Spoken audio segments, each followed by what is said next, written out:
അള്ളാഹുവിനോടുള്ള ഹക്കിനോട് മാതാപിതാക്കളുടെ ഹക്കിനെ അള്ളാഹു സുബ്ഹാനഹു വ തആല ചേർത്ത് പറഞ്ഞിട്ടുണ്ട്.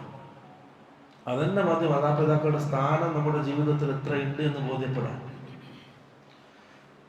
മഹാനായ സഹാബി സഅദ് ബിൻ അബി വഖാസ് റളിയല്ലാഹു അൻഹു, സഹാബിയുടെ വിഷയത്തിലാണ് ഈ ആയത്ത് ഇറങ്ങുന്നത്.